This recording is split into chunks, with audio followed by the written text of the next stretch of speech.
porque un poquito más acá, ahí, porque quiero leer tu currículum, tu mini currículum. Vas el magíster en metabolismo clínico, ¿ya? Magíster, ¿no? También el magíster en obesidad y TCA. ¿Qué es TCA?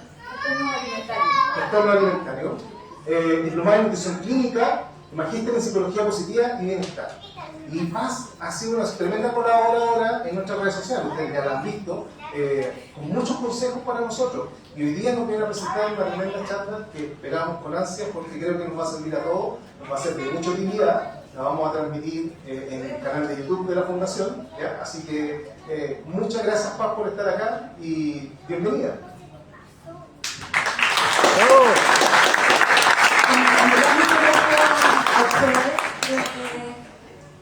Es muy bonita la instancia. Muchas gracias por dejarme ayudar de corazón. Si es que podemos acá conversar entre todos, porque son distintos tipos de pacientes. Las patologías tienen distintas consecuencias para cada paciente y las dos patologías también son diferentes, ¿ya?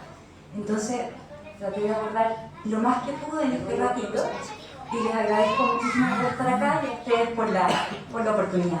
Y te felicito porque salió la lección. Realmente, muchas felicitaciones por eso.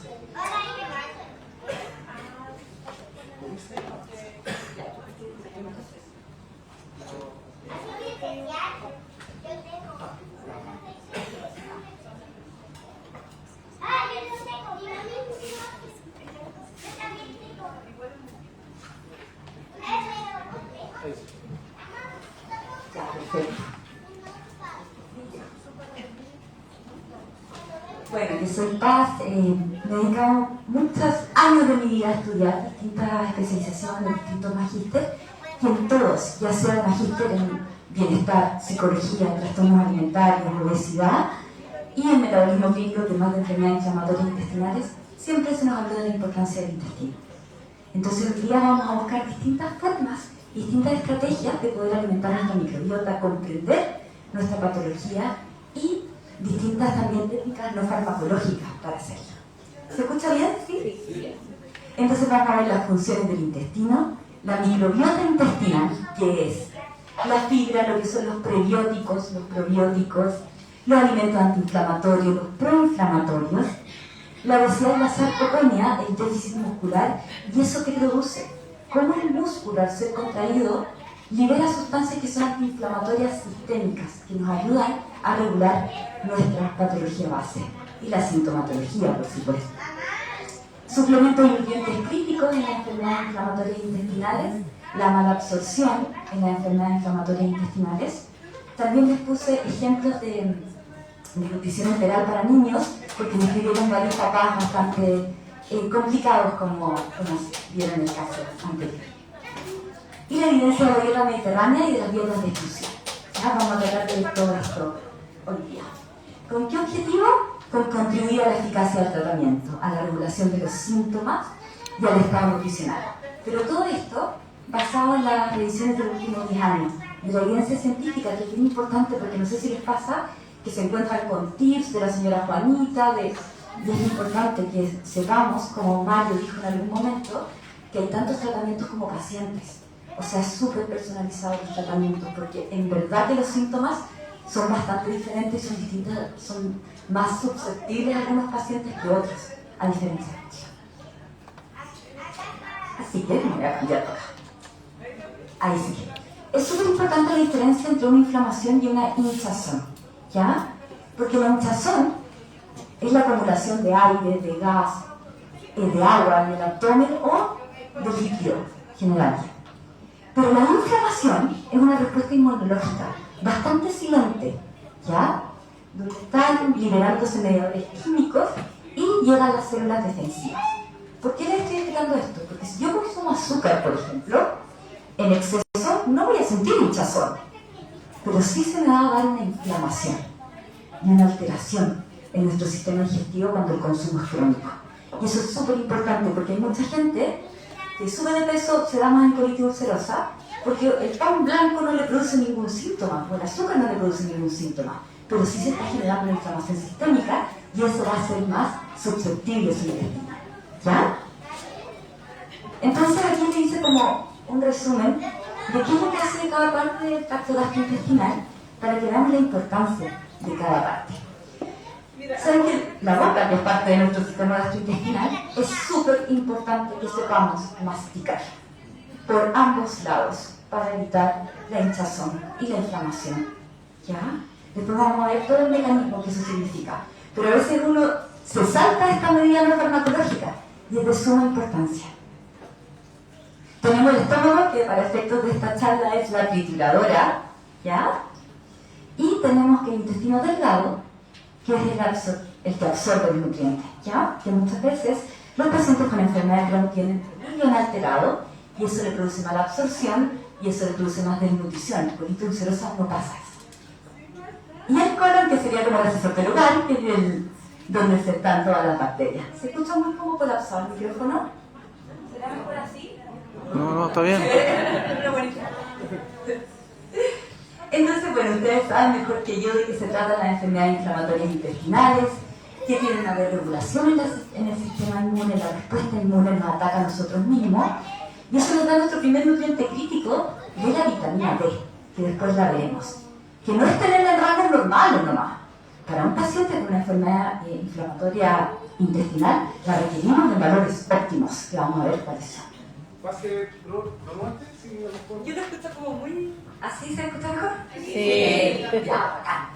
Ya. Entonces va a haber una alteración, gracias, en la composición y la diversidad de la flora bacteriana. Y factores ambientales que tributan y que nos dan un poco el pronóstico y la sintomatología de una enfermedad inflamatoria intestinal, está el factor ambiental de la dieta. Entendido como patrón alimentario, no como la dieta de la sopa. No, dieta es un patrón alimentario. En este momento todos llevamos una dieta, ¿ya? Entonces, porque mediante una correcta alimentación, modulamos nuestra microbiota intestinal y tenemos un impacto directo de ciertos componentes sobre nuestra mucosa y nuestra respuesta inmunitaria. Y bueno, ustedes conocen la enfermedad de Crohn, que quiero que vean que la principal diferencia está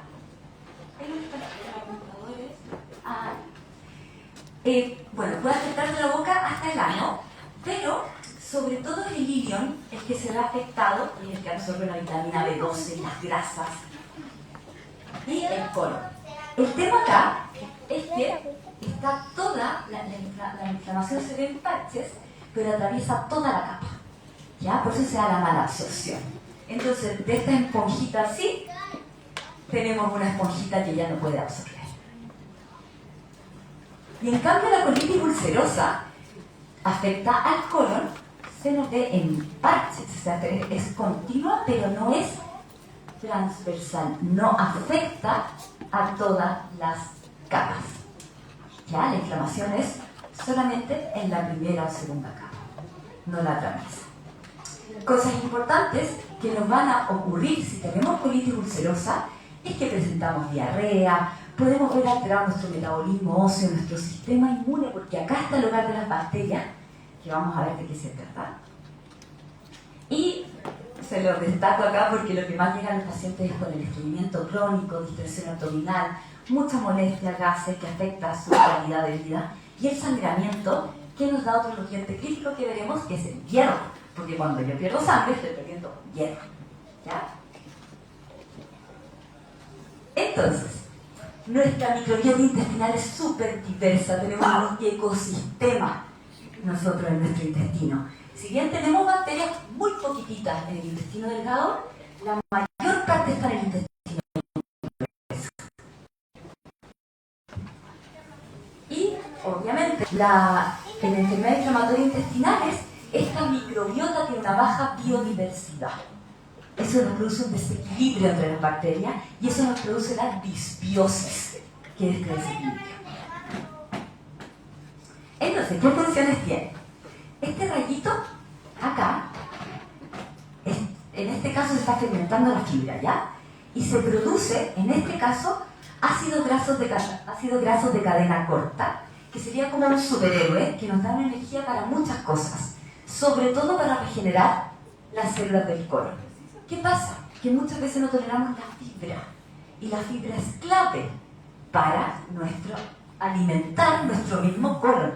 Entonces les voy a explicar qué tipo de fibras más adelante veremos se toleran mejor y cuáles se toleran peor, qué soluciones hay y cómo no perder los nutrientes. Y eso hace que pueda madurar nuestro sistema inmune, mantener nuestra barrera intestinal, reducir la inflamación, pero además estimulan las células intestinales para producir la serotonina. La serotonina se encarga de estabilizar nuestro ánimo. Hay muchos pacientes, no sé si conocen los fármacos escitalopram, sertralina, estabilizadores del ánimo, inhibidores de la recaptación de serotonina, todo eso quiere que la serotonina esté estable. ¿Ya? ¿Y dónde se produce la serotonina? En nuestras bacterias intestinales nos ayudan a liberar y producirla. Y es ahí donde les hablan tanto del intestino-cerebro, esta conversación que están teniendo todo el tiempo. Y además, este ácido graso de cadena corta habla también directamente con el cerebro porque ayuda a que se esté protegida nuestra barrera hematoencefálica, que es una barrera protectora del cerebro. ¿Saben que los pacientes del espectro autista que están con algún síntoma como estreñimiento, etcétera, exacerban sus rasgos apáticos? O sea, el intestino y nuestra forma, el intestino y nuestro estado de ánimo, estado cognitivo diario es súper importante. ¿Ya? Es muy relacionado. Entonces van comunicándose de forma bidireccional.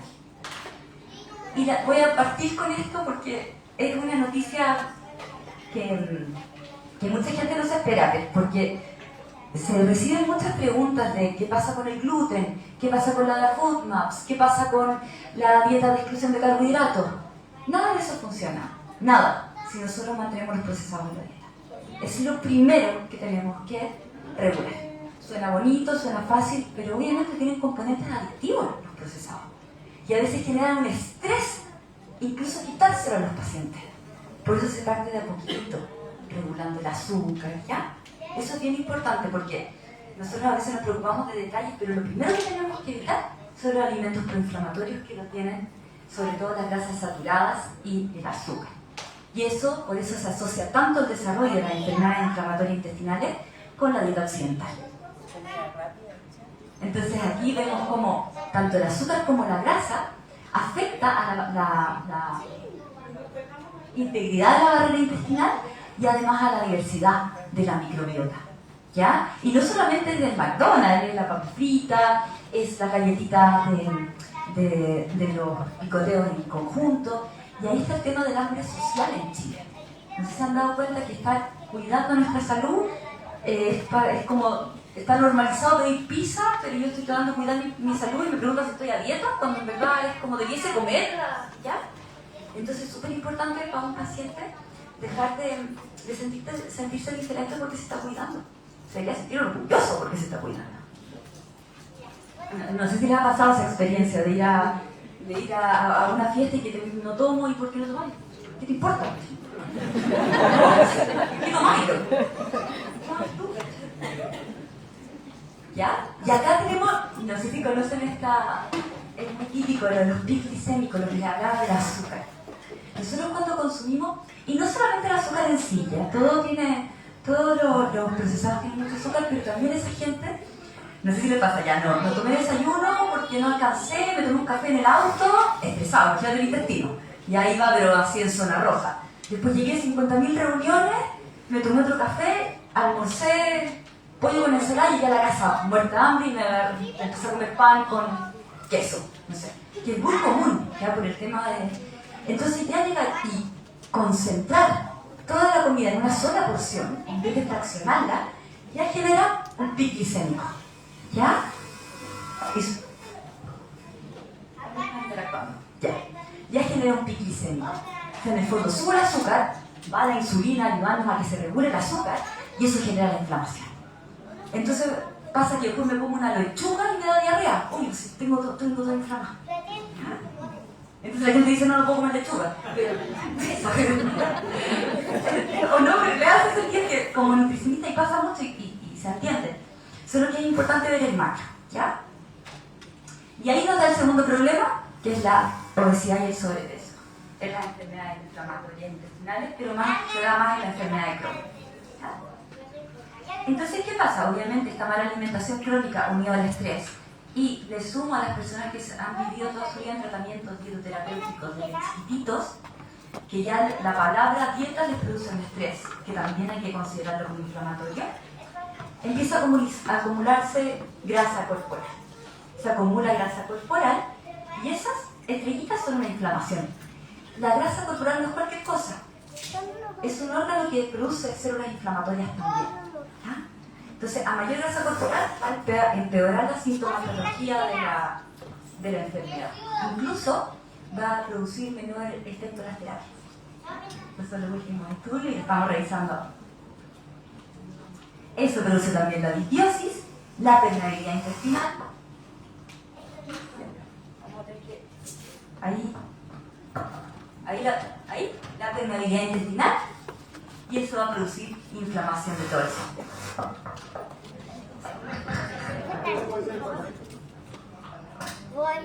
Ahí, tal vez esto, ahí, como que dura poquito, pero ya, ahí. Entonces la obesidad va a ser un factor amplificador, va a tener un curso de enfermedad más agresivo y empeora la respuesta al tratamiento.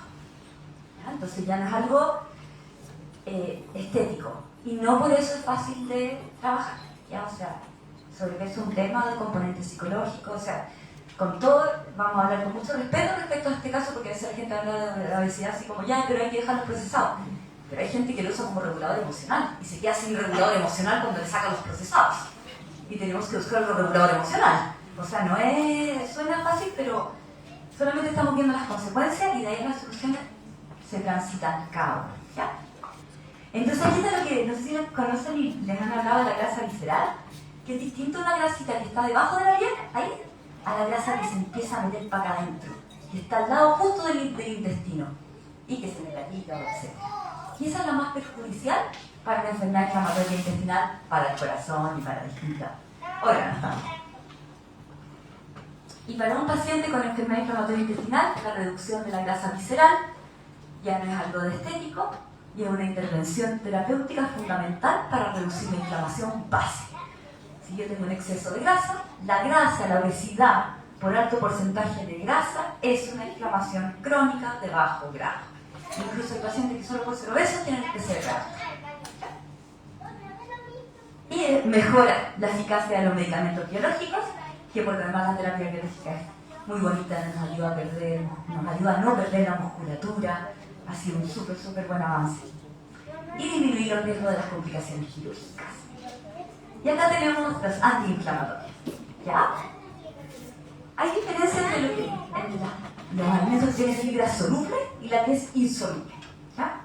La soluble, cuando dicen este alimento tiene fibra soluble, significa que es capaz de disolverse en agua y genera como un gelcito.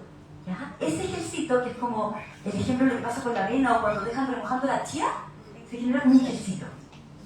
Y ese gelcito en el intestino, delgado, ahí, hace que no deja que se absorba todo el colesterol malo, o que se absorba muy lento, que no se absorba toda el azúcar, o que se absorba muy lento, y además alimenta nuestras bacterias beneficiosas. Entonces es súper importante, pero por supuesto, si algo retiene un poco de líquido, me voy a sentir un poco hinchado durante toda hora. Sí, no es algo malo. ¿Ya? De hecho, la dieta mediterránea indica que haya reposo intestinal de 15 minutos después de la alimentación, del almuerzo sobre todo. Por eso los españoles dormían siesta. O duermen siesta, mejor. Entonces alimenta las bacterias buenas, actuando como prebiótico, que es distinto a un probiótico. Prebiótico viene antes de la misma, o sea, es la fibra que alimenta la bacteria. Y acá tenemos alimentos ricos en fibra soluble.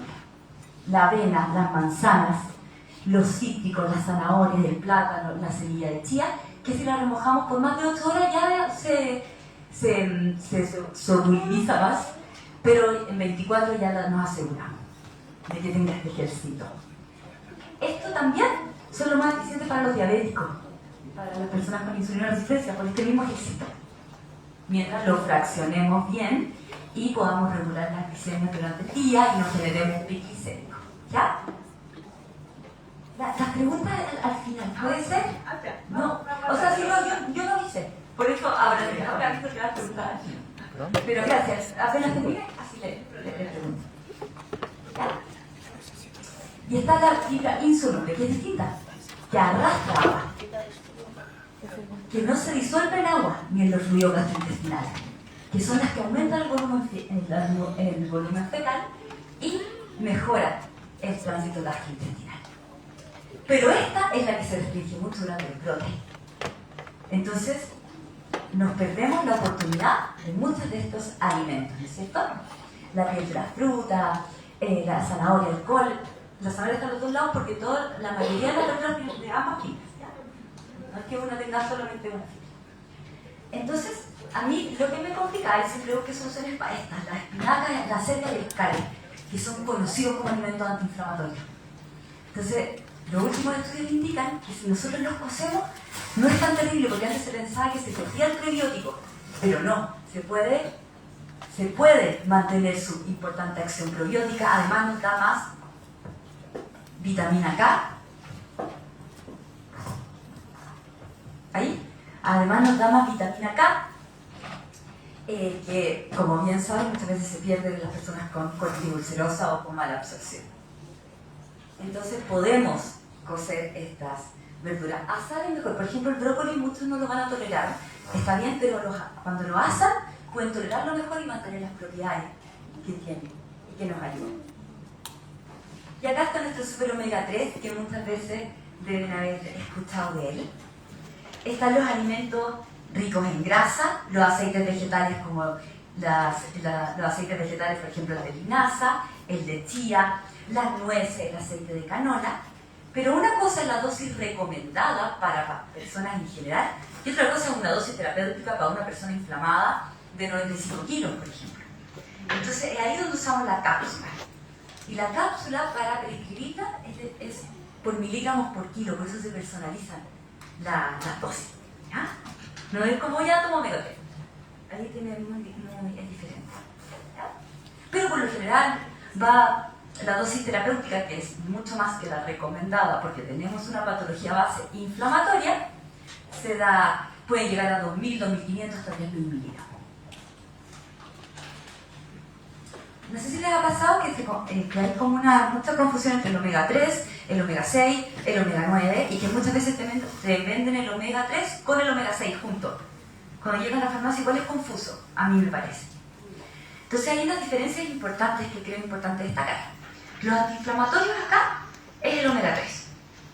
El omega 9 se estudió en enfermedades inflamatorias intestinales y se dieron cuenta que cuando tenemos un contexto de inflamación crónica, tiene un potencial antiinflamatorio. Y es ahí donde se recomienda el aceite de oliva. Y por eso la dieta mediterránea también añade el aceite de oliva. ¿Ah? Cuando salen esas cositas abajo, son las referencias de las revisiones bibliográficas. Y el omega 6. ¿Se acuerdan de este señor del réclame de Valle, que era con Javier Miranda? Que salía con el aceite como de maravilla, que cuidaba el corazón. ¿Sí? ¿Le suena? Sí. Ya. Este señor no estaba equivocado porque en dosis moderadas regulaba el sistema inmune. El tema es que se nos pasó la mano y a todos le empezaron a poner omega 6. ¿Ya? Entonces está el aceite de maíz, girasol, las carnes, la mantequilla, la comida congelada, los preparados, las ramitas, las papas fritas, los dulces, las masas, las mayonesas, todo con omega 6. Y es un proinflamatorio el omega 6. Proinflamatorio, ¿sabes? Que produce la inflamación. Entonces, en rango óptimo, la proporción para una persona que está con enfermedades inflamatorias intestinales debería ser 1:1, 1 gramo de omega 6 y 1 de omega 3, 4:1 máximo, pero la realidad en Chile es que los rangos van de 10 gramos de omega 6 a 1 hasta 25 gramos de omega 6 a omega 3. ¿Quedó claro el concepto? Ya. Resumen, hay 3 tipos de omega: omega 3, omega 6 y omega 9. Omega 3, potencial antiinflamatorio, requerimos dosis terapéuticas muchas veces. Omega 9 lo contiene el aceite de oliva y es ahí donde se recomienda incluso la dieta mediterránea. Entonces, en un contexto de enfermedad inflamatoria intestinal, omega 9, aceite de oliva, bienvenido. Y hay el omega 6, que sí, efectivamente en dosis moderada era beneficioso para el corazón, como dijo este señor de Valle, El tema es que en Chile la cantidad de consumo de omega 6, de aceites, de procesados, etc., es tan potente que está superando por 25 veces el consumo de omega 3. Y esa proporción es clave. Entonces no saco nada con estar suplementándome, pero estáis comiendo los procesados, por la proporción. ¿Sí? Traté de ser muy claro, porque me interesaba este tema para que no se confundieran. O sea, que no lo... Es que es confuso toda la información que hay también al respecto. Y acá están las especias. La cúrcuma, el jengibre, la canela. Y súper bien, de hecho, la dieta mediterránea vamos a ver que de base tiene el alinear con especias. El cocinar con especias es una de las bases. Así la base de la pirámide de la dieta mediterránea. Ya, el tema es que en enfermedades inflamatorias intestinales nosotros necesitamos nuevamente dosis terapéuticas. Y para eso tendríamos que poner como 9 cucharadas de cúrcuma diaria. Y muchas veces, por eso se suplementa a veces con 1000 miligramos. ¿Sí? Y ahí eso no es, que tiene que ser con pimienta, ¿lo conocen ese ítem? Ya, perfecto. Está el cacao y yo agregué el maqui. Eso ya está agregado mío. Porque el último estudio que vimos es que el maqui tiene un potencial antiinflamatorio muy potente. ¿Ya? Insulinoresistencia también es inflamación. Un infarto agudo del miocardio también es inflamación. Sí, puede ser, es que al final, obvio, sí. Pero no vamos a acordar, está nuestra amiga de allá y todo. ¿Ya? Dale. Y actúa sobre un factor K, entonces tiene un potencial muy grande inflamatorio, regula el azúcar, etc. Pero también yo calculo dosis terapéuticas porque los estudios lo hicimos de 200 miligramos a 1000 miligramos en los pacientes, que sería comerse como 1 kilo de maíz. Esa es la dosis terapéutica. Esas son como las grandes diferencias entre los suplementos y alineo con cúrcuma. Y van a ver que hay una gran diferencia entre como un yogur kefir y me tomo un probiótico, que también es diferente. La vitamina D. Existe una relación inversa entre los niveles de vitamina D y la actividad de la enfermedad inflamatoria intestinal. Es un potente inmunoregulador. Pasa que cuando yo tengo obesidad, por ejemplo, exceso de grasa, la vitamina D como que se mete adentro de la grasa, entonces queda baja en la sangre. Por eso además se suplementa a pacientes con sobrepeso y obesidad. Y es acá donde vemos que necesitamos poner el rango en perspectiva, porque a veces no sale el laboratorio y tengo 25 ya, no está suficiente. No, tengo una enfermedad inflamatoria intestinal, yo no necesito 40. ¿Ya? Así como para tener, también personalizar cuando vemos nuestro examen. Y a veces le tenemos que dar reposición a los pacientes con esos sobrecitos, puede ser líquido, o dosis de mantención. Pero les sugiero no reponerlo más y después dejar de tomarlas, porque muchas veces lo toman un tiempo y después los dejan de tomar, y es importante que estén utilizando súper bien su vitamina D. Los pacientes bypaseados, si hay acá, también suplementación de por vida, ¿ya? Y acá están los probióticos, los pro vida.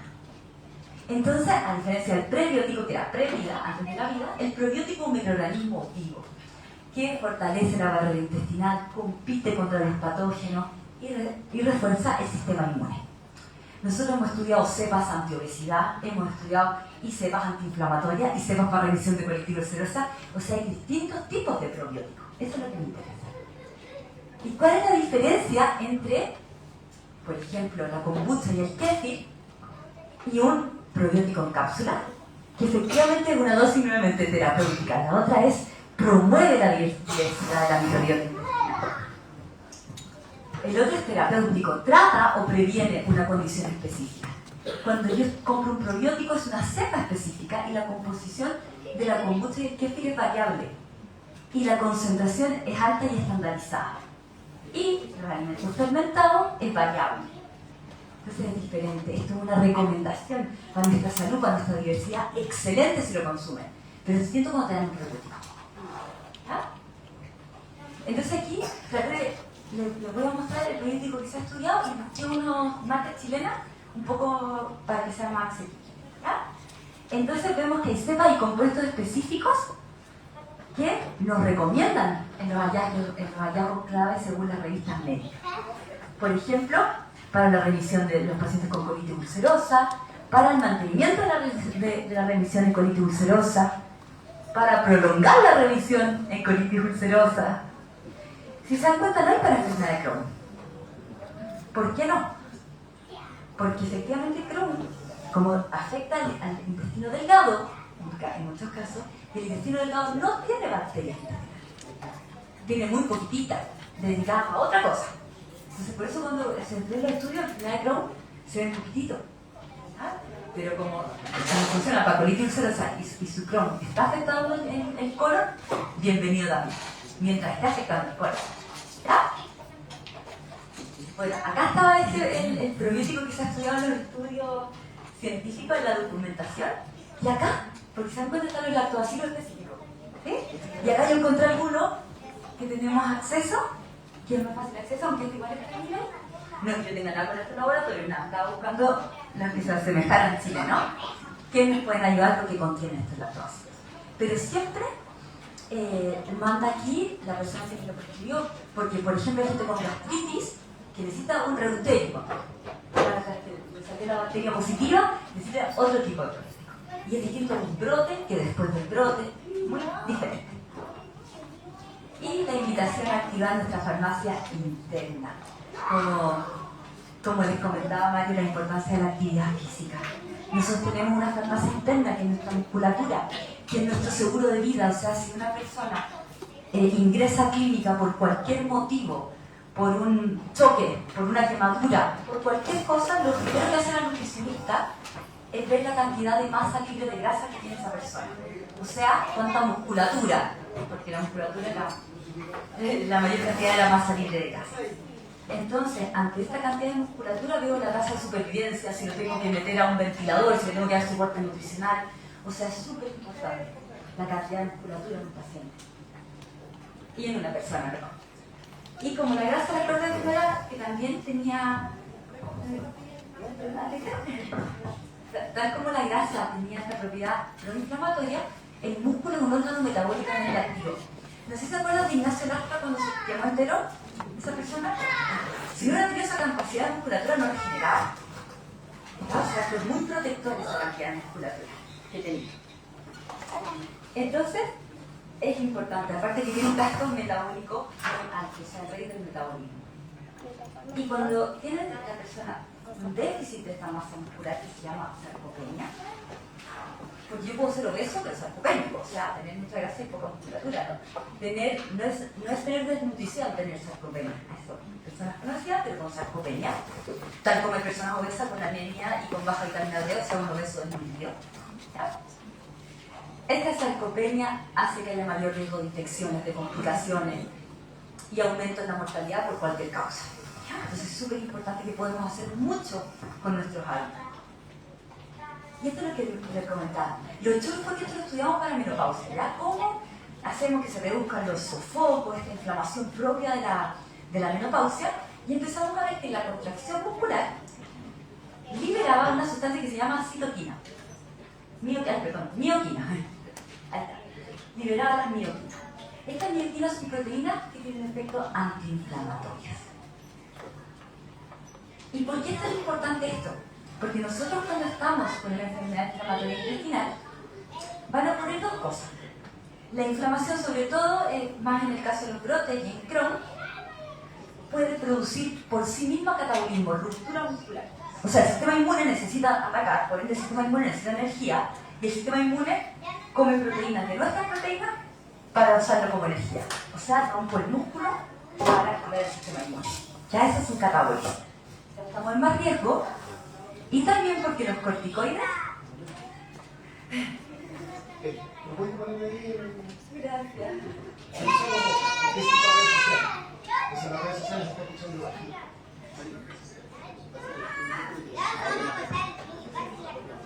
Ahí sí. ¿Ahí? ¿Ahí? Bueno, Todo bien. Está bien.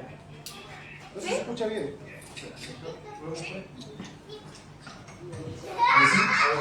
¿Ahí? ¿Aló? Sí, pero es como si fuera hace todo rato. Pero vamos cambiando. No podemos hacer mucho. Gracias. Entonces aquí tenemos el catabolismo y además los corticoides. Los corticoides, lo que estamos haciendo los corticoides, también producen catabolismo, o sea, estructura muscular.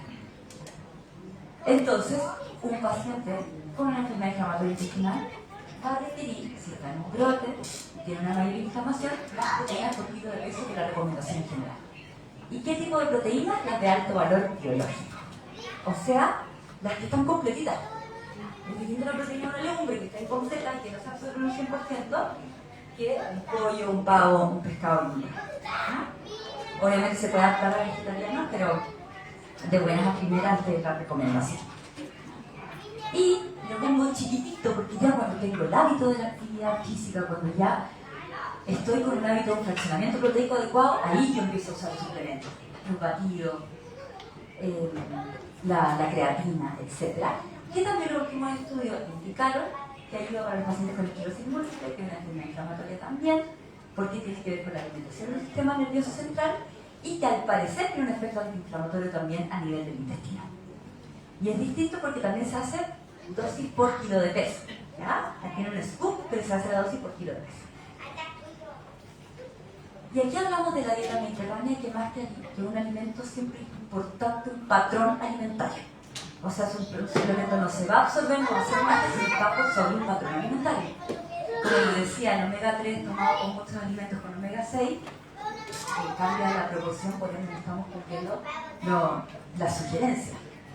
Y acá el ejemplo simplemente es con el aceite de oliva por sobre la dieta mediterránea, que es ahí donde el aceite de oliva nos dio el efecto para disminuir los riesgos cardiovasculares. O sea, el patrón alimentario es claro. Y esto es una de las dietas mediterráneas porque se adaptan según país. ¿Ya? Entonces, en el fondo, lo importante es que no tiene procesado, es alta en frutas, verduras, legumbres, cereales, vegetales y aceite de oliva, una baja ingesta de carnes rojas y de grasas saturadas. O sea, cualquier tratamiento siempre saca los procesados, si se dan cuenta. Y mucho consumo de pescado y huevo acompañado de las comidas con especias. Y miren abajo, la base, el highlight de la dieta mediterránea. El movimiento diario, la hidratación, cocinar en casa y las especies antiinflamatorias de perejil, ají, pimiento, cúrcuma, cacao. Le puse aquí los berries porque son altos en antocianinas que también son súper antiinflamatorios, los espárragos, el ajo, etc. Paz, no es una pregunta. El ají, yo creo que a lo mejor mucho le llama la atención. Que está abajo ahí. El ajo. ¿Qué pasó? El ajo. Ají. La pimienta, la cúrcuma, Acá, perejil, ají y dirección. ¡Ay, era el ajo! ¿El ajo? Muy buena pregunta, muy buena pregunta. Sí, era ajo. Ya. Sí, muy importante. Ya. Bueno, porque eso es tan común en las deficiencias en la suplementación. ¿Ya? Y con esto ya casi estamos cerca al final. Acá les puse que en distintas partes de nuestro intestino delgado, que es la que se encarga de la absorción, tenemos la absorción de hierro, calcio, magnesio, zinc en el duodeno, nuestra primera parte del intestino. Tenemos la absorción en el yeyuno de ácido fólico, vitamina C, proteínas, vitaminas hidrosolubles. Pero en la enfermedad de Crohn también suplementamos ácido fólico. ¿Por qué? Porque tiene una interacción farmacológica con este tipo de fármacos. Y también puede haber para absorción en Crohn. ¿Ya? Entonces, la sulfasa, la cina, el metotrexato pueden tener interacción y por eso no se le ha pasado que les dan el ácido fólico suplementado, el ácido fólico. Y la implicación en la salud general del ácido fólico es muy importante para la regeneración de la mucosa intestinal. Por eso también se lo suplementa. Y si no, pues nos puede dar anemia, que también es un riesgo en colitis ulcerosa por la pérdida de sangre en la heces. Y acá tenemos el líquido en el que tenemos la enfermedad de Crohn, que puede verse afectado. La absorción de la vitamina B12, que es tan importante, porque tiene que ver con el deterioro cognitivo. Las personas con enfermedad de Alzheimer. Es muy importante la vitamina B, el complejo B en general, las personas ansiosas también. ¿Ya? Y efectivamente, si no lo tenemos, si no tenemos la suficiente absorción, podemos tener una anemia megaloblástica, pero la evidencia indica, hasta donde yo tengo conocido, que hay que inyectarlo, porque no lo están absorbiendo tampoco a nivel oral. En los casos de Crohn, por lo menos. Y acá, muchas veces esto ya es Crohn, clínica, temprano con nutrición enteral, que no están tolerando alimentación por boca, que tienen mucha fatiga, que tenemos que hacerlo subir de peso, se dan las fórmulas enterales. No sé si las conocen, que son en el chur, ¿ya? O muchas veces cuando les ponen esta soldita. Estos son de fácil digestión. Y depende del caso, y ahí yo puse para niños, si tienen menos de 10 años, que son hipercalóricas, tienen más calorías, les dan proteínas, etc. El tema es que a mí el chur no me gusta mucho porque tiene un poco de azúcar, que no es grave, porque aquí tenemos que hacerlo subir de peso y no le estamos dando un McDonald's, ¿ya? Pero les doy glucemia, ¿ya? Que es para diabético, entonces es como que mantiene más estable el azúcar. O los módulos proteicos, que son módulos que solo tienen proteína. Entonces se le echan por ejemplo, a los niños con desnutrición, si están con problemas de obsesión, usted le pone este módulo proteico, por ejemplo, a una papilla, y le está dando proteína indicacha, que es importante para su crecimiento, ¿ya? Que se llama el Proteinex, que hace nada. Y la técnica no farmacológica, muy importante, la masticación, como les comentaba. No sé si se han visto el fin de semana, como también almorzando rápido, con el recuerdo de la semana que tenemos como 15 minutos para almorzar, y lo tenemos tan normalizado que aunque estemos tranquilos, comemos rápido. La otra vez conté cuántas masticaciones hacía yo. Y ni siquiera mastico por los dos lados. Imagínense, y eso que yo se supone que me preocupo de eso. Y es súper importante la masticación. Es súper importante estar presentes al comer. Al masticar, yo paso por la primera etapa, que es que la saliva me da una enzima significa algo que predigiere, que se llama la amilasa, que se encarga de predigerir los carbohidratos. ¿Ya? Los carbohidratos son los que fermentan en nuestra flora, los que producen la fermentación, la fibra, etc. Y es súper importante entonces la masticación. El comer lento, porque si no, yo cuando como, no me llega, si yo como rápido, no me llega muy rápido la señal de saciedad al cerebro, la leptina, no sé si la conocen. Entonces yo tengo que sobrar como 20 o 30 minutos en llegar. Entonces si yo como muy rápido, puedo comer mucho más y eso me produce la distensión abdominal, etc. ¿Ya? Además de no masticar. Y el sentarse y comer consciente. El último diplomado que hice se llamaba de Mindfulness, bueno, el último de Mindfulness y Compasión. Y acá el Mindful Eating es una de las terapias de gestación y generación para trastorno alimentario y para salud intestinal. En el fondo, ser consciente y estar presente en mi alimentación. Ver lo que estoy pensando. No sé si hay gente que come con culpa o come pensando en lo que... No sé si les ha pasado, bueno, yo bajé el 25 kilos, ya, y me pasaba que ya estoy comiendo algo y estaba pensando al tiro lo que iba a comer después. Como que no me era suficiente, me sentía saciada. Entonces, ser consciente de sus pensamientos es súper importante. ¿Ya? Y ahí está el resumen científico. El simple acto de sentarse y masticar 30 veces lo bocado y comer con calma activa la digestión. Y para un paciente con enfermedades inflamatorias intestinales, eso se traduce en reducción de gases, hinchazón, dolor y se promueve un estado antiinflamatorio sistémico al estar regulando el estrés. Y por último, ¿qué dicen los consensos? ¿Qué dice la ciencia pura cuando hablamos de enfermedades inflamatorias intestinales? Primero, la dieta rica en frutas y verduras, en ácido graso omega 3 y baja en omega 6 se asocia a la disminución del riesgo de desarrollar enfermedad de Crohn, colitis ulcerosa. El hielo oral se debe suplementar siempre en el caso de las anemias. Los requerimientos aumentan en la enfermedad inflamatoria activa. Si lo común es 1 en 1 gramo por kilo de peso ajustado, que eso es un cálculo que se hace la nutricionista, en un paciente de proteínas, en un paciente con una fase activa se puede subir hasta un 50%. Y los pacientes con enfermedad inflamatoria intestinales tienden a disminuir su masa magra, ¿ya? Y tienden a empezar con obesidad, sobre todo más en colitis ulcerosa, pero en el tiempo. Y eso es grave porque al final tolero mucho mejor a veces las cosas blancas y las azúcares que la comida común. Y no hay ninguna dieta para las enfermedades inflamatorias intestinales. Estas dietas de exclusión obviamente pueden funcionar, no sé si conocen la FODMAP, la dieta de exclusión de carbo, no es algo malo. Lo que hace es que el consenso indica que no hay un ensayo clínico caracterizado que nos diga que esa es la dieta. ¿Podemos utilizar en algunos casos? Sí. ¿Está sobrediagnosticado el SIBO? Sí. ¿Hay que partir con el procesado? 1000 veces sí. Y desde eso, de las exclusiones de gluten, etc. ¿Ya? personalizar. Como dijo don Mario, hay distintos tipos de tratamiento como distintos tipos de pacientes. Y bueno, y las consideraciones claves, cuando estamos en revisión, la dieta tiene que ser con suficiente fibra, ya 40 gramos al día incluso. Cuando estamos en brotes, la dieta tiene que ser de fácil digestión. Los alimentos cocinados, pelados, triturados, las fibras solubles que vimos, y en los brotes graves ya puede ser hasta el régimen simplemente líquido, pero asegurando las proteínas. Por tanto, y ahí les puse un ejemplo de cómo cumplir la fibra. Todo esto depende de cada persona, ¿ya? Si yo tengo una sobredosis de avena, una persona que claramente va a subir de peso, podemos comprar más gas y empieza todo el ciclo. Es decir,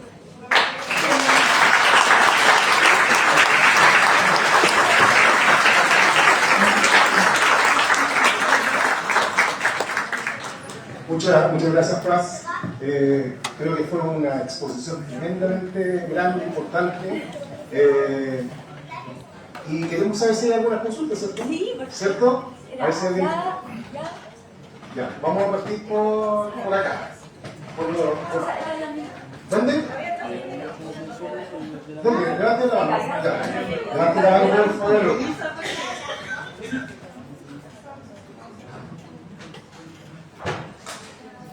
Gracias.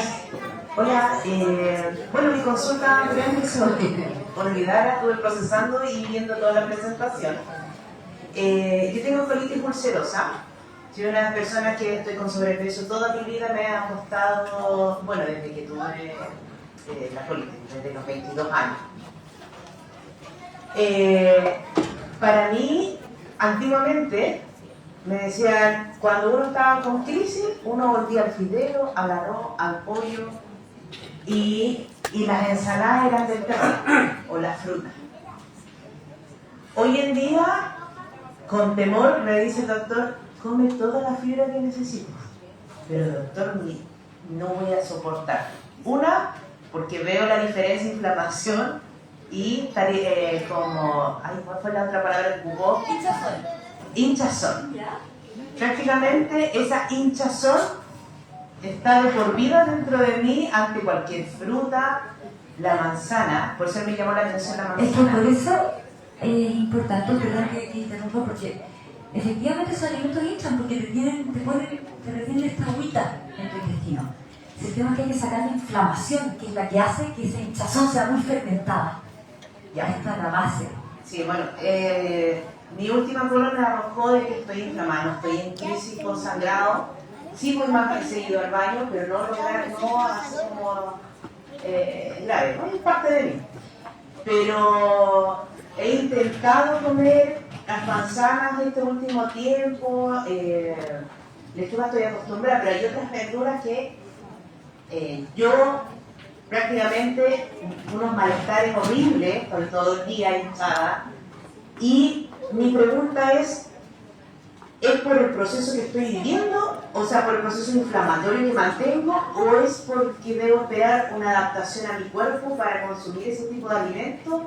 Las legumbres del terror, pero las como igual, las sufro durante todo el día, pero no sé si es lo correcto que debo soportar eso o no.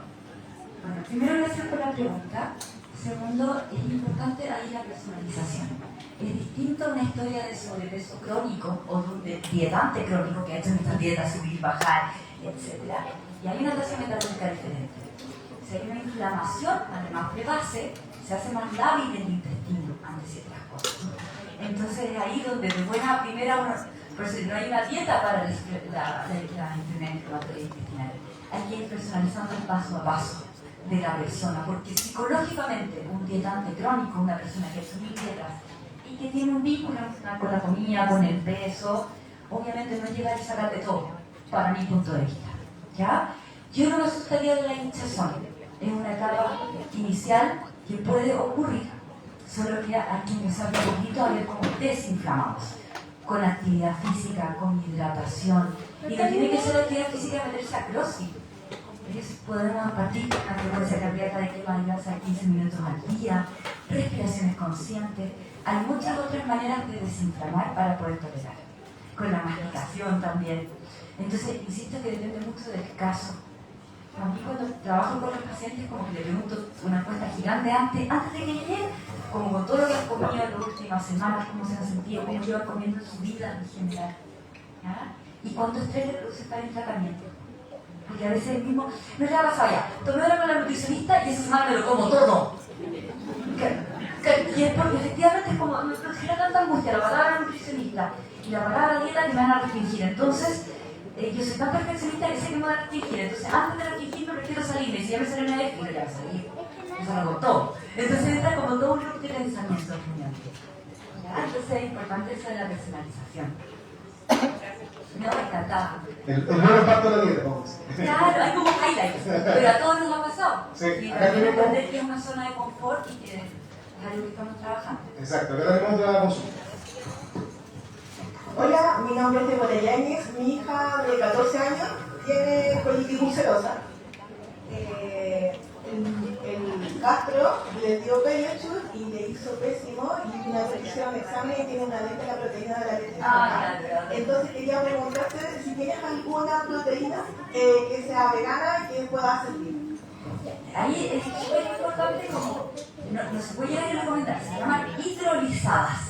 Pero las proteínas de la leche vaca se dicen proteínas hidrolizadas, que son súper malas de sabor, ¿ya? Se llama, tiene que pasar por una hidrólisis, por ejemplo, hay unas que se llaman neo, etc.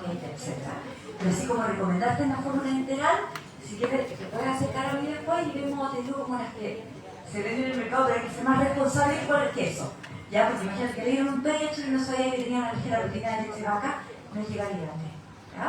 Pero hay, lo importante es que hay una fundación que te da la fórmula integral gratis, que es una fundación para elegir la proteína de leche vaca, que salió hace como 5 años. Entonces, es importante. No, encantada, sí, es importante lo de eso, que esas fundaciones es clave porque son súper caras la fórmula integral para esos casos. ¿Por acá había una consulta? ¿Acá habían levantado la mano durante la charla? ¿No? Acá adelante. Pero había una persona, perdón, tenía una persona allá que me ha dicho. Sí. Bueno, levante la mano. Subió.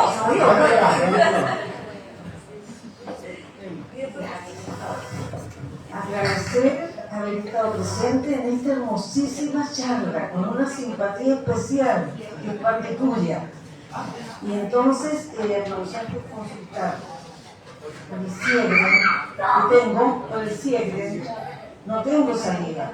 Entonces, para mí es una tragedia comer, alimentarme. Imposible hacer las masticadas que debieran ser. El alimento no se da vuelta en la boca, sino trago un poquito de agua para que pase.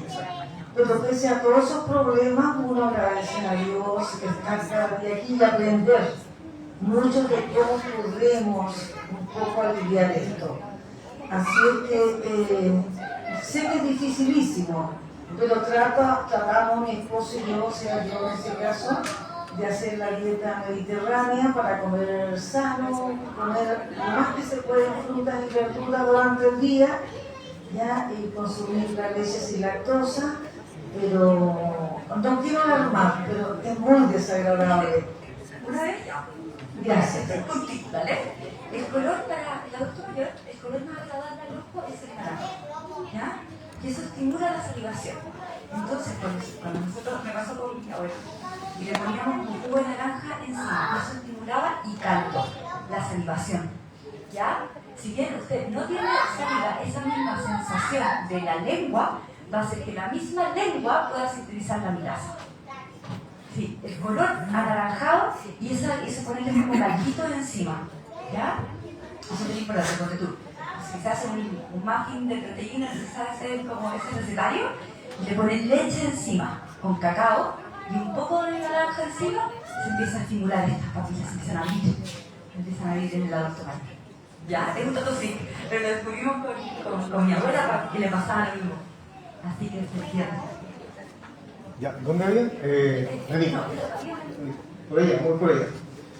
Oye, más, antes de llegar a la otra pregunta, una consulta que con la leche sin lactosa. Por ahí que escuché que decían que uno no debería calentar la lactosa. porque perdía la condición de lactosa.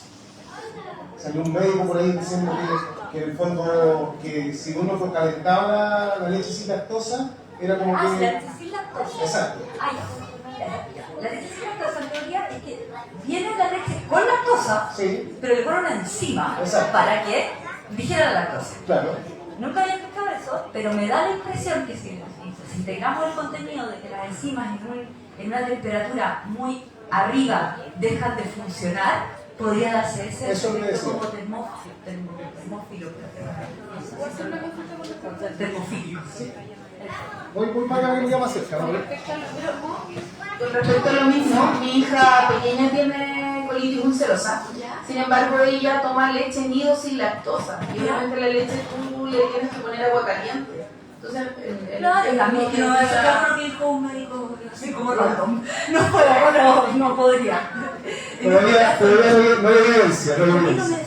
la verdad no me suena y si va a tener agua, sí. Leche de huevo. No se escucha.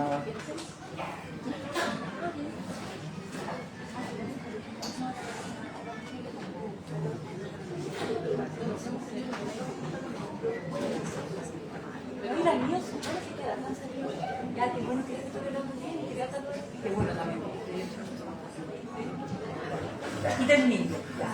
ya. Y mi pregunta tiene que ver con cómo participar en actividades más sociales, como cumpleaños o juntas o eventos, que sea un bar, a comer, no sé. Cómo participar en estas instancias y comer de manera no inflamatoria. Porque uno en el día a día puede restringirse, puede tener sus como raciones, pero cuando uno está en una actividad social, te invitan a la casa de alguien, mi pregunta es, ¿siempre tenemos que andar con nuestra comida o lo aconsejable es comer antes? O no sé, como que cómo participar de una actividad social no inflamatoriamente, en términos alimentarios. Bueno, aquí se abre como toda una brecha, ¿ya? Porque tenemos una ruta súper común y también depende de cada persona, su grupo social y cómo ella se vincula con el tratamiento, ¿ya? Y cómo ella expone su tratamiento ante la gente, ¿ya? Entonces siempre es súper personalizado porque son temas igual no fáciles para las personas. Entender que estamos en un país que ya está encabezando la obesidad. Si yo me pongo a comer como el otro porque no quiero caerme mal, porque escucha a mi suegra y cocino todo el día, fregamos, vamos a subir todos. Ya estamos todos en una subida. Eso es súper importante que tenemos demasiado normalizado. En el caso de los triglicéridos, yo siempre recomiendo comer antes de salir y después, depende del paciente, le digo cuánto puede comer de algunas cosas. O sea, ya si te vaya a ir, ándate directo a esto, espérate una hora para esto, entonces ahí tenemos que ver el tipo de cumpleaños. ¿Ya? Y si es asado, entonces, pero también eso de normalizar que para vincularnos no tiene que ser siempre de la comida, pero se da mucho en Chile. Entonces, eso es importante. ¿Ya? Como de comer antes de salir es súper bueno, pero yo trato de darle ciertos tipos de comida según tolerancia para que la próxima que llegue no le genere el pico inflamatorio. ¿Ya? Pero es súper buena. Por acá tenemos una consulta. Hola, primero, muchas gracias por la charla. Se ve que una nutricionista súper dulce, como de ahora que es energía maravillosa. Mi pregunta es sobre el ácido fólico. Yo soy paciente de colitis ulcerosa, no sé si lo conocen, pero hay como posibilidad de remisión, todavía como no estoy muy clara. Y yo tomo un anticonceptivo que es el Femen Fol, que tiene 0.451 miligramos, no me acuerdo del ácido fólico. ¿Es suficiente o debería suplementarme con más? Ya, primero excelente pregunta. Y que sepa que viste el ácido fólico que tenía. Lo que hace es que la dosis, hasta donde yo lo común de los pacientes, porque igual depende de cada paciente, es de 5 miligramos. Ya, entonces es importante. Es de 5 miligramos por general lo que se hace ácido fólico. Entonces no me da todo que lo tenga. el ácido fólico lo tienen muchos alimentos, el tema que no se absorbe lo suficiente en colitis ulcerosa del fármaco que lo toman. Entonces ahí está como la dosis de, oye, asegurémonos de esto, porque o si no, no nos da. Porque ya el fármaco, la mayoría de los fármacos que se hacen para la terapia biológica, pueden ir su absorción. ¿ya? Y el ácido fólico está en las verduras rojas verdes, o sea, piensa que el trigo en Chile se fortificó con ácido fólico. ¿Ya? O sea, el equilibrio que lo estamos consumiendo, el tema es que lo estamos absorbiendo, pero sí nos dio que la suplementación oral funciona perfecto la absorción, esa como hiperconcentración, ¡pam!, de una. Así que, muchas gracias. No, feliz.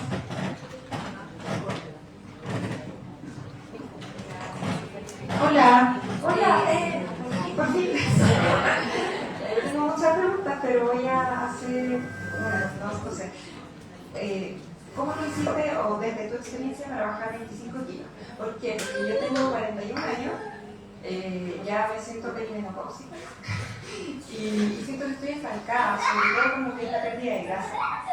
Entonces, muchas veces tratamos de seguir la dieta keto, y yo siento que le cae súper bien a mi guatita, que en el fondo es la ausencia de carbohidratos, pero no sé por qué no puedo bajar el porcentaje de grasa. es que, la verdad, bueno, primero no hay que estar estándar, así como un pic, no voy a. Pero sí es importante la personalización, o sea, depende de los hábitos, de cuánto tiempo llevas con esto. Sí, a veces hay una pregunta de por ejemplo, que tiendo a hacer el nivel de perfeccionismo. La dieta que es como del 0 al 100, ¿voy a hago la dieta keto o voy a comer pizza? Pero no hay punto medio. Entonces es súper importante. No creo que haya pico para todos. En mi caso, mi sobrepeso se dio de comida a comida, que es distinto. Es la comida es más, es una grasita más fácil de bajar que una de comida chatarra. El exceso de comida es como cuando los niños, así por lo menos lo pienso yo, como cuando los niños te dan lactancia materna y tienen obesidad, porque el doctor ni lo ve, ya va a bajar solo. Versus el niño que está con leche y con forma. Y también porque en el fondo para mí era muy importante. Para mí era muy importante. Estaba como mi deporte en juego. Entonces también hay como una cuestión de enfoque, pero así como tip, yo creo que todos sabemos hablar de trabajo, pero es muy personalizado. Yo siento que hay muchos tipos de personalidad para hacer un tratamiento. No hay un tip general. Yo no estoy de acuerdo con las dietas desequilibradas, ni con la keto, ni con... Para mi punto de vista. Aparte de acuerdo con el infierno psíquico, como poco realizable como la vida real. ¿Ya? Ya. Son las 12. La última. ¿Ya? La última consulta. La última. La última consulta. Pero Pablo. Perdóname. Mira, ¿sabes? Lo que pasa es que a mí me hace ruido muchas cosas. Hay muchas consultas, yo te agradezco, la principal. Muy increíble. Increíble, de verdad. Pero mira, yo tuve un viaje para las fiestas patrias, viaje que soñado que toda la vida quise ir, fui a Cuba. Estuve como 15 días en Cuba. Me di por un gastroenterólogo cubano, que quise ir a la medicina en Cuba, y me dijo lo mismo de acá, que no tiene cura, tiene sin tratamiento, tiene la biopsia, tiene todo eso. Dijo que la estaba manejando bien de enfermedad. Pero yo digo, se le declaró esta enfermedad para la pandemia y de ahí no tomé nunca más trago, chocolate y café, menos aquí, pero en Cuba, mi comido, comí ceviche, tomé alcohol, bailé salsa. La pregunta completa, la parte emocional en este tema de la nutrición. Con todo lo que conmigo pasó algo, ¿no? ¿Qué factor porcentaje? Oiga, don Juan, ¿y con comió con ese ceviche? ¿Tomó? No pasó nada, ¿No le pasó nada? Ahí está la receta. Apura el pasaje. Llego acá, a mi vida de relación y empiezo a problemas con mis hijos, con mis nietos, con la televisión, con la mentira.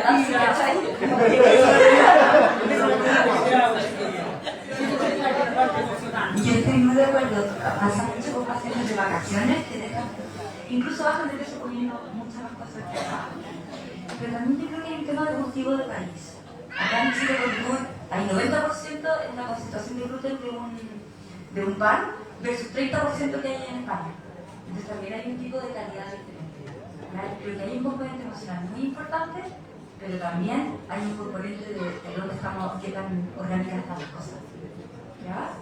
Y sí, el estrés, el nivel de cortisol que sube, el estrés día a día y las fuentes de dopamina rápida que tenemos, redes sociales, esto de directa de feedback, Nuestra capacidad de concentración pasó de 20 minutos que podemos escuchar viviendo a 5. A 5 después de los tiempos. Yo quería preguntar, quería saber, ustedes todos tienen una usted y usted. ¿Usted cómo le parece la charla? Si usted tiene alguna duda. Agradecer la exposición suya, porque es una expresión encantadora. Toda en realidad fue como conquista que yo también y mi nieta tiene la entonces todo la tradición está con mi hija y está tío con los niños y así súper bien.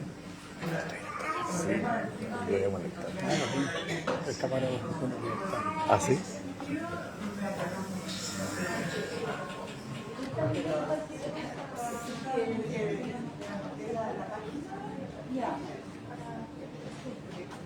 La información que en la con calma y de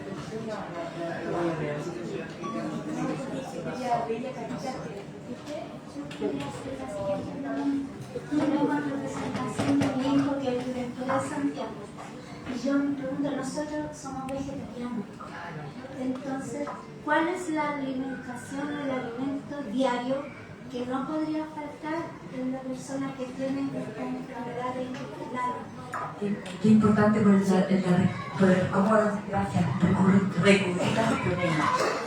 Las legumbres las podemos pasar por sedazo y las podemos pasar por colador después para que la fibra se vaya y podamos absorber mejor las proteínas y que no nos produzca malestar.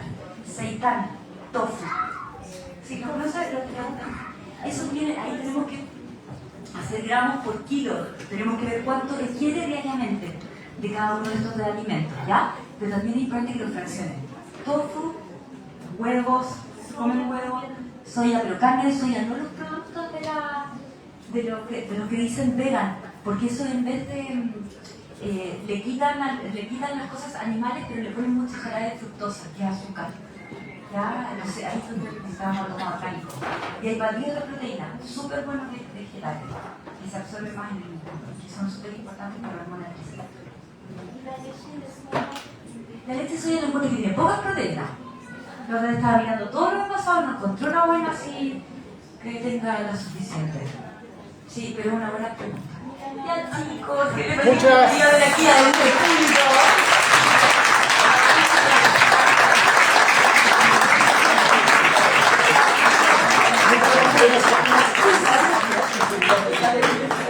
Hicimos un presente para ti. No sé si es bueno o no, pero lo digo. Muchas gracias. Creo que nos va a dar para un segundo capítulo, así que vamos a realizar otra cosa. Así que muchas gracias a ti. Bueno, los contactos, La Paz está en las redes sociales, está en todas las redes sociales ya de la Fundación, así que la pueden contactar directamente ahí. Y si no, nos escriben a nosotros, si no lograron tener el dato y nosotros se los compartimos. Así que... Por sugerir tenemos que subir a la fundación Exacto. los videos, los contenidos, porque Sí. las preguntas ayudan muchísimo. Exactamente. Preguntaban la vez el jugo de comer interaccionado con algunos fármacos, entonces es súper importante porque me obligan a mí a estar estudiando y siempre profundizando. Así que también gracias por eso. Así que muchas gracias.